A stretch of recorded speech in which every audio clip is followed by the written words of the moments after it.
It's 4 o'clock in the morning. I just got done handicapping the College Bowl card for this New Year's Eve day.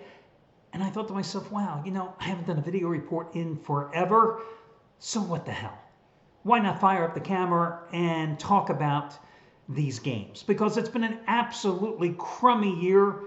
So why not talk about some crummy college bowl games? Now, let me give you fair warning. These are some crummy games I'm going to talk about. So if you've stuck around for the first 28 seconds, let me just tell you that in just a moment, I'm going to give you my opinions on two really lousy games. The Armed Forces Bowl, because I know all of you just woke up this morning thinking, my God, I've got to end this 2020 year watching that game between Mississippi State and Tulsa that goes at noon Eastern. And then I'm going to talk about the Liberty Bowl between West Virginia and Army, because that could be another snooze fest too.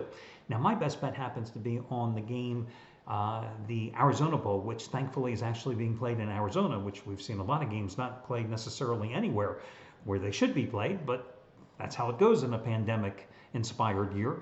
That one's going to be between San Jose State and Ball State. It might be the best game, I think, of all the games today. But I will say this about this bowl season. Normally, I find the college bowl season extremely hard to handicap and extremely hard to win in. And I think the bulk of the handicappers here at the site will agree with me. And there's a number of mitigating factors that make it difficult to win, because generally what happens is you have this large 6-7 week period between when teams end and when teams play again. And you have too many bowl games. Listen, if you have a couple of dollars in non-pandemic years, you can have a bowl game named after you. That's how it goes. Too many games, too many fringe teams being playing in those games, and that long layoff is so difficult because you have teams, again, in non-pandemic years that have played consistently 10, 11 weeks, and then you're basically saying, hey, sit on the sideline, and then after having basically what turns into a fall-winter camp, crank it all up again 6-7 weeks later and play great ball. No. I mean, it's hard enough to get a feel on teams when they play their first games in September. The team that you see suddenly in end of December is not the same team that you saw playing religiously for 10 or 12 weeks in a row in the early part of November when their season ended. That's not the case now, because in this pandemic season, you have seen teams that have constantly been playing in a state of flux. Teams that have had games canceled, they've had to readjust. Everybody's been playing not knowing what tomorrow is going to bring. You've also had teams that, okay, maybe they've only played one game in the last 4 weeks, but they've constantly been in a state of being ready to be prepared to play. You've had a shorter span between when the regular season ended, when the conference championships ended, when these bowl games are actually being played. That helps. The other thing is you've had less upheaval. And what I mean by that is you haven't had the coaching turnover that you normally have seen. Normally, you will see so-and-so coach getting hired, going on to a better, more lucrative pasture. You see him taking half his staff with him. You seeing an interim staff taking over the team, coaching in the bowl game, because the new coach inevitably is hired. He doesn't take over until the bowl game is over, so you'll have like the assistant wide receiver coach suddenly elevated to the head coach. The new defensive coordinator was an intern. You know what I mean. That makes it very hard to handicap those games. Normally, you don't have that really here, because again, you have fewer teams playing as well, fewer bowl games. So it's made it much easier to find bowl winners. You've seen it in my record. You've seen it in guys like Gus Augustine, who last night hit his 6th 200-dime double max wager play with Oklahoma. He's 4-0 with the 200-dimers in college football. Hell, he's going today for winning day number 21 out of 25, and you know how many football winners he's had along there. He's 4-0 with 100-dime college football plays, as well as 4-0 with those 200-dime releases. You look at Trace Adams, who last night, or actually yesterday afternoon, cashed in with Wisconsin. That was a raised the bar 1,500 star play. But today, he's not only going for winning day number 12 out of 13, but college football winner number 12 out of 13. So it's not just me. So many of the guys here are winning, and we've all talked about it. They all have expressed similar thoughts that this college bowl season is so unique, but it's also been so much more profitable. So there you go. Okay, now let's talk about these two games. So I don't want to put you to sleep, but let's talk about the late game first. The Liberty Bowl goes at 4 o'clock Eastern time.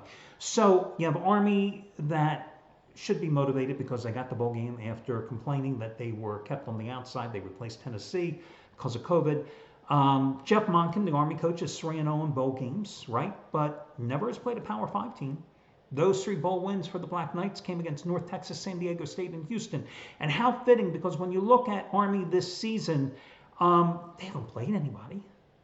I mean, that's been my gripe about Army all season long. The 2 best teams they played this year, if you want to say best teams, they lost to Cincinnati. They got drilled by Tulane.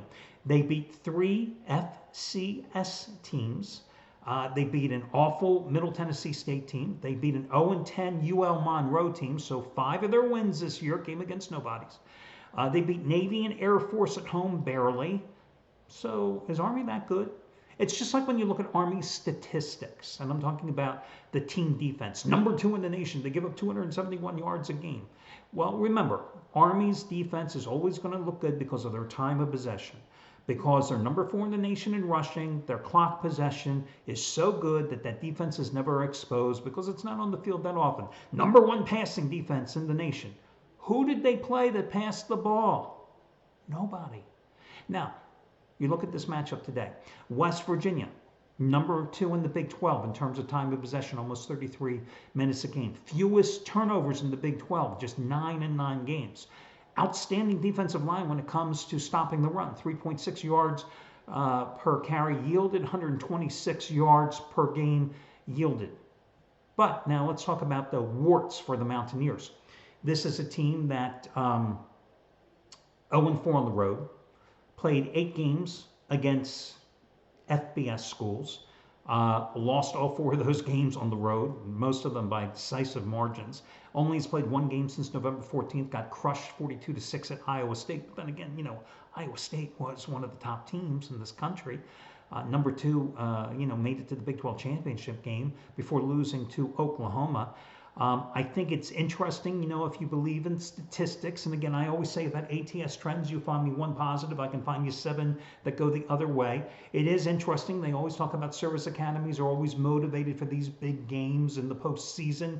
They are 19-8 against the spread in bowl games going back to 2005. And as underdogs of 6 points or more, they've covered 6 of their last 7. Interesting, so that's an interesting statistic here. The problem is that West Virginia doesn't score a lot of points, but then again, neither does Army. West Virginia is a 7-point favorite here. This is just a hunch, okay, just a hunch. I kind of like West Virginia. And I'd be, of course, naturally buying down the half point in this game. Because if the line crosses 6 or 7 here, I'm buying down the half point on West Virginia. I know Army's motivated. I know Army's coming off the 2 big home wins against Air Force and Navy. I think that West Virginia, is just that defensive line. Even though it's hard to prepare for the option anytime, but especially on short notice, I do believe they're going to be able to get the job done here.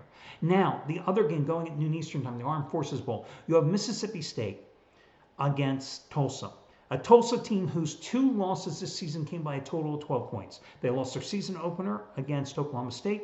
They lost the American Association Conference, the AAC Conference Championship game to Cincinnati on a late field goal. That's it. Good team. Very good team defensively. Struggles offensively. That's the problem. Can run the ball. Their passing game. Mississippi State. Mike Leach. Great self-promoter. Lousy coach in the postseason. Lousy big game coach.